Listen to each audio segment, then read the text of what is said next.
Engine's in the car. Only took about 7 minutes based on the math from the time lapse, how long that was. Everything's bolted in place with drive shaft. It took 17 minutes. So now I'm just going to go through and start buttoning everything else up, just doing the basics of getting the thing back in the car. So hooking up the fuel lines, got to do like starter wiring. I'm going to be taking the micro squirt harness out and then getting ready to put the terminator in there.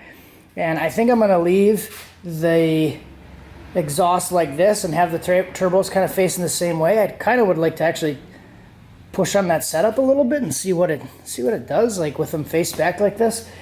I feel like I like it because it's getting cool air, so I kind of want to just play with that a little bit more, and I don't really feel like redoing the whole thing. But these turbos are like gorgeous, so I feel like I would want to show these off a little bit.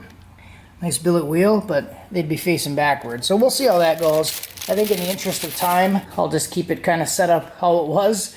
This manifold's a little bit sentimental to me too, because you can see my boogers on there. Those actually aren't my boogers. That was my son and my mother and my wife welded that wastegate on there. So I let them do the whole thing. So gotta keep that on the car, or at least let them weld something else if I take that off. So that's kind of how I roll. Got some memories in that thing.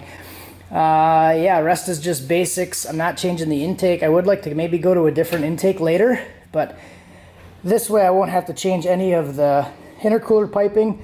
I can basically just throw it back on. I'm probably going to have to change the down pipes, because these down pipes have the GT45 V-band on there, so I'll have to swap that out to a 3-inch V-band, weld that back on.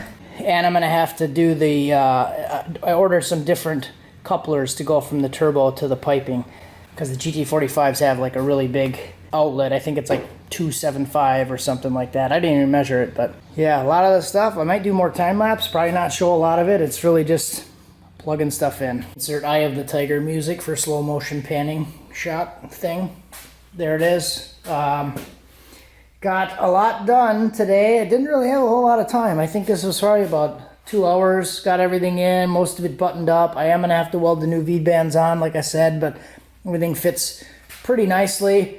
Don't have like vacuum lines hooked up or throttle cable, but just a lot of little stuff. But it's all coming back together. Shouldn't take too long. So I feel like I'm gonna leave the turbos this way. I want to run them like this for a little bit. That'll save me a lot of time too, because I won't have to change so much. And really, honestly, I don't really think orientation will make that much of a difference. It's funny, like I said, if you guys remember, or if you're new to the channel, I'll say that. When I did the 350Z, I had the turbos facing in, and everybody was like, bro, don't do that. You're going to be sucking heat off the radiator. And then I did this one, I flip them out, and everybody's like, dude, you can't do that. So I guess I'm going to have to buy a Prius. But anyways, so another concern is, like, people think I'm going to be launching rocks in there. I hear that a lot. So here is the turbo. And it's hard to judge. It's hard to see here. But if you look at where the wheel is, the wheel's like way out here. And the turbo's probably offset about 8 inches.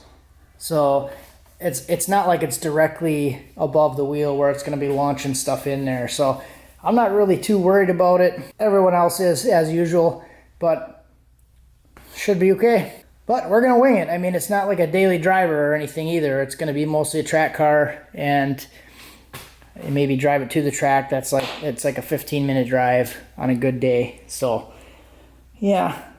Thanks for watching. Here's my face. Here's my thumb. Later.